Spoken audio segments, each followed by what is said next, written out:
You're listening to the Angry Marks Podcast Network. Good evening.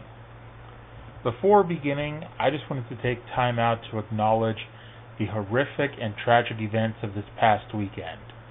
As you all know by now, 50 people were killed at a gay nightclub in Orlando in what is being described as a terrorist attack. Unfortunately now, 3 days later, we don't know a whole hell of a lot more than what we did then. This whole situation really hurts, and everyone listening to this has no doubt been affected in some way, even if only through a friend or a relative. It's really hard sometimes to know what to do and how to react after this. I do have my review, which I'll begin in just a minute, and there'll be much more to say moving forward. I know Lauren has a lot to say about this, and tomorrow night on the Arya and Lauren show on WrestlingOutsiders.com, her and I will talk about it for a bit. But after this douchebag terrorist wanted us to focus on his act of hatred, I prefer to not think of all the hate, and I prefer to think of the news broken later that day when a video was posted of the Orlando American Red Cross with a line stretched all the way around a block with hundreds and hundreds of people giving blood in an effort to help out. Ultimately, this was one of the things that proved to me that this world is mostly good, despite what one a-hole attempted to do. With that said, please enjoy my review. Good afternoon, good morning, good evening. My name is Arya Whitner, and this is your NXT audio update for Wednesday, June 15, 2016. We are on the road to NXT TakeOver Brooklyn Part 2. And we've got some big news coming out of this show, not the least of which is Finn Balor has to determine what's next for Finn. But that's coming up later. But first, it is history in the making. For the first time in WWE history, we had a match where not a single participant in the match was given a name. That's right. Paul Ellering's brand new duo of the Authors of Pain, who were referred to as simply the Authors of Pain at all times, the individual wrestlers were not given names, and they took on two nameless, pretty much faceless opponents because, they were introduced with their backs to the camera, and they were beaten on the entire match. You could barely see what they looked like. But according to the spoilers that got posted last week, it was Sean Swags and CJ O'Doyle. If that's wrong, blame somebody else, because I wasn't in the building.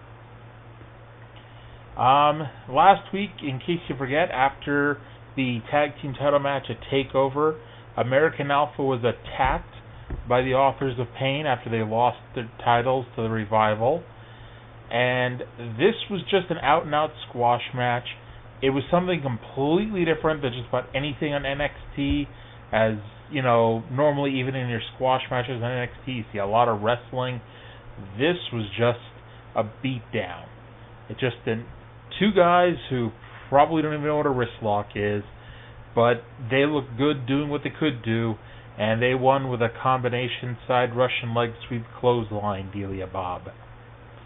Andrade Cien Almas was backstage mumbling into a microphone when Ty Dillinger walked up and said he wants to right the wrong from last week, setting up a rematch, which was made here tonight.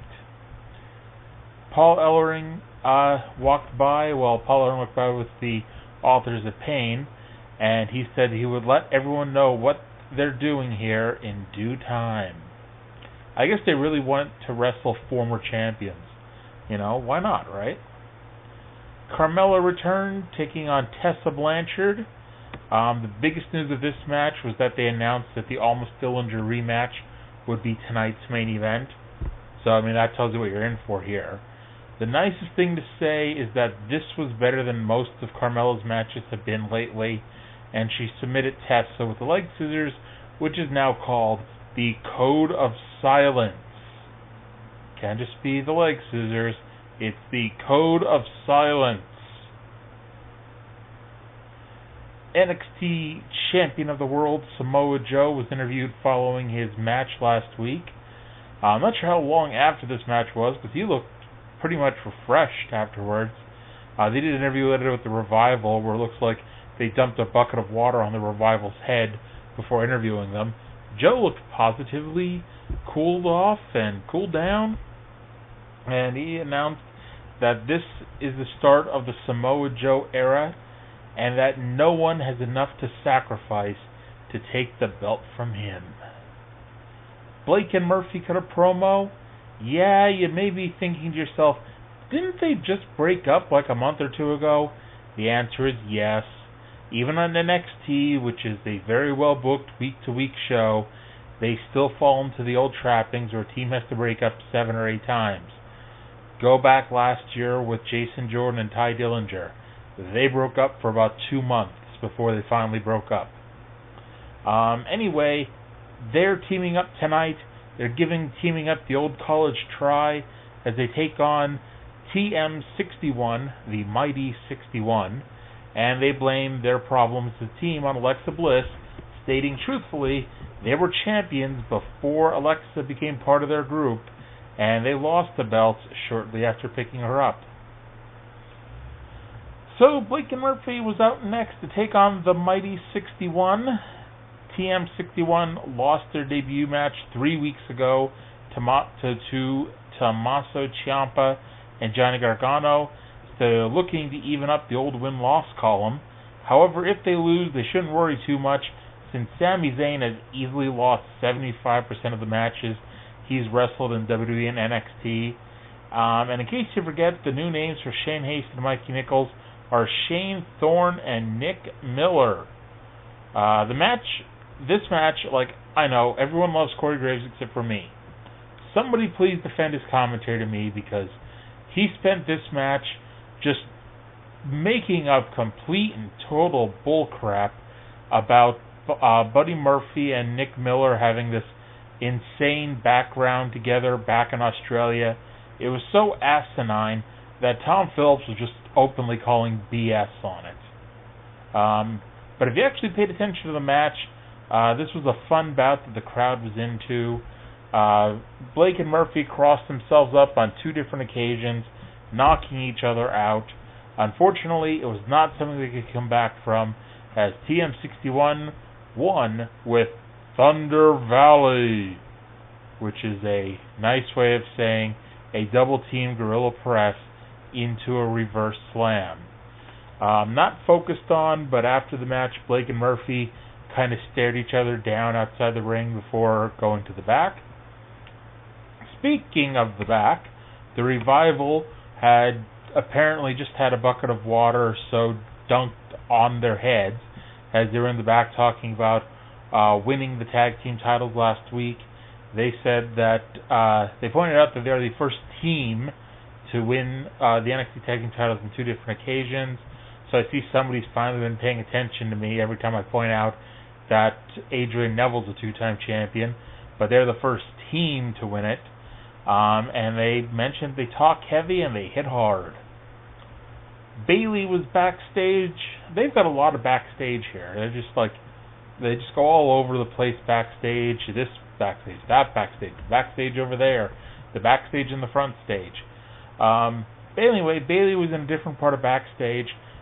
She mentioned she has a doctor's appointment next week, and if all goes well, Mr. Eagle will let her back into the ring. Now I'm just sitting here, and I've been reading the house show results of the NXT shows the last few weeks, and I'm just hoping Mr. Eagle doesn't bother reading the house show results, because Bayley's wrestled seemingly at least a dozen times in the past 2 weeks. Then it was time for the main event. It was a rematch of the TakeOver opener, Andrade Cien Almas versus Ty Dillinger.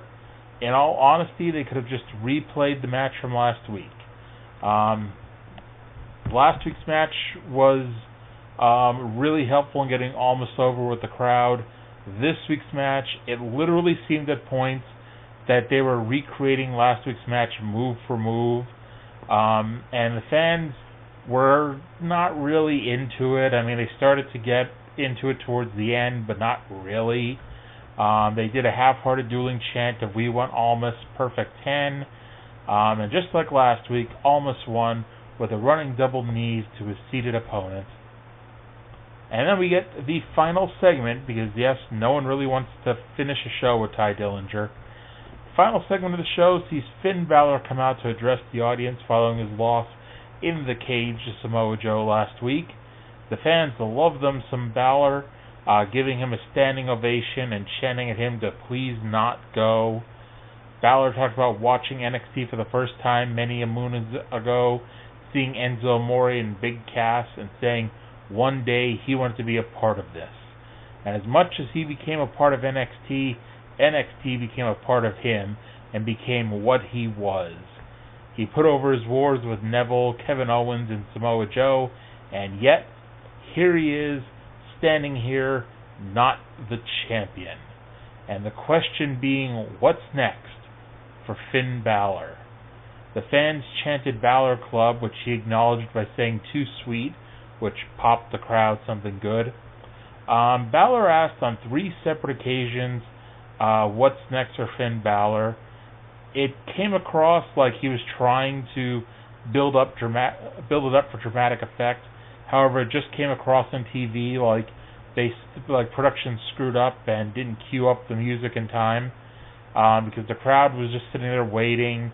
It wasn't like sitting on your edge of the seat, because you knew something was going to happen, but it wasn't, they weren't like peeing themselves getting ready to see what was going to happen. But while they didn't pee themselves waiting, they did pee themselves with what actually happened. Out came Shinsuke Nakamura. The fans chanted, or actually they sang Nakamura's theme song, which again is an instrumental song, which is always fun when you sing an instrumental song. They chanted "This is awesome" before anything had even happened. Nakamura, in his broken English, said that when he was in Japan, he watched Balor, and Balor became the icon of NXT. Nakamura said that even though he is not champion anymore, Balor is still an icon. And Nakamura said that he wants to be champion, but in order to be champion, he has to be the icon. But to become the icon, he has to beat Balor. And even though it was obvious what it was building up to, the fans exploded here, chanting "yes, yes, yes," chanting "match of the year," which is great because, hopefully, neither of them trips and breaks their legs, knock on wood, during the match, because, they've already set it up to be the all-time great match, so let's hope they can live up to it. And trust me, I trust these two to live up to a match of the year billing. So Balor accepted the challenge, they shook hands, and the match is on for the future, and the show ended there. So that should be one amazing match when it does happen, but it's not happening yet. But until next week, thank you for listening, and I'll talk to you again in 7 days. You're listening to the Angry Marks Podcast Network.